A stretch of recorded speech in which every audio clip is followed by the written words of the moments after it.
The holidays start here at Kroger with a variety of options to celebrate traditions old and new.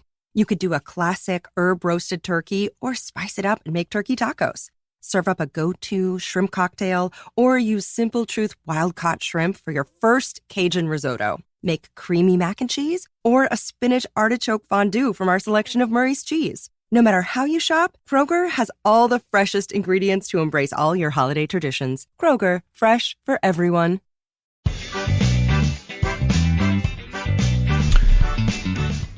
Welcome to the Instagram Stories. I'm sorry this episode is a little bit delayed today. Normally I record on Sunday nights, but this week is our anniversary on Wednesday. It's actually our 15th wedding anniversary, and I've been working on something special for my wife. It's hard enough to come up with something special, but in the middle of a pandemic, when you can't go anywhere or do anything, you have to work extra hard, and so that's what I've been doing. Anyway, today is Monday when we do Adam Mosseri's AMAs, so let's get into it. The first question he answered: what's going to be bigger for Instagram, ads or shopping? It's a good question. My vote would have been ads because there's so much revenue there, but long term, here's the answer. Ads are a bigger business than I think shopping will be even in the longer run, but shopping is probably much more important to the people who use Instagram, and that is every much as important to us as revenue. That answer was pretty unclear, but along the lines of what I guessed, so I'm going to give myself a little win for that one.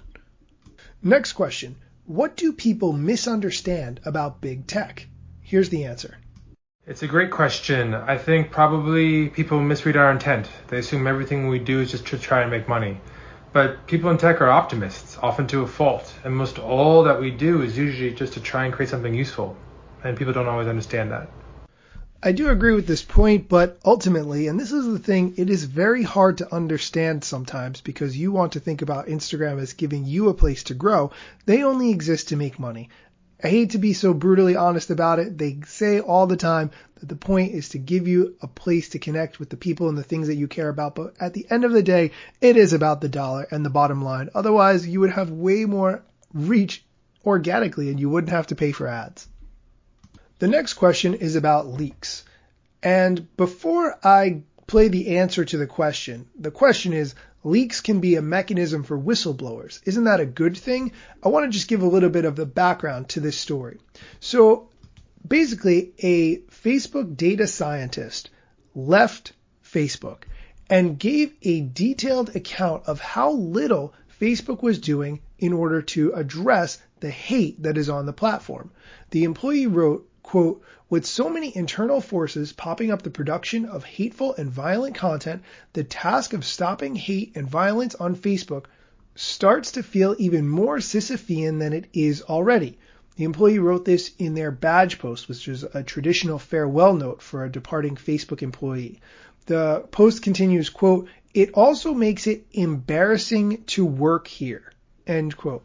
The data scientist said in their post that roughly 1 out of every 1,000 pieces of content, or 5 million of the 5 billion pieces of content on Facebook every single day, violates the company's rules on hate speech. They estimate, using Facebook's own figures, that even with AI and third-party moderators, Facebook was deleting less than 5% of all the hate speech posted to Facebook. Okay. Now with that context of understanding why this is a big issue, I didn't really get into this story because there's been so much other Instagram news to cover. Here's Adam Mosseri's answer about the leaks and the whistleblowing. Thank you. I got lit up on Twitter about this week. Yes, whistleblowers and leaks can sometimes move us forward as a society, but leaks can also create a lot of harm, and the harm sometimes is worth it and sometimes is not. And that's the point I was trying to make. That's it for today's show. Come back tomorrow. I'm going to do a deep dive on what's going on between Facebook and the FTC, as well as giving you Adam Mosseri's input on that. And we're going to talk about a new feature that Twitter is working on where you can publish your tweets to Snapchat, but most importantly to Instagram. And I think this is going to be a really big deal. So come back tomorrow for that.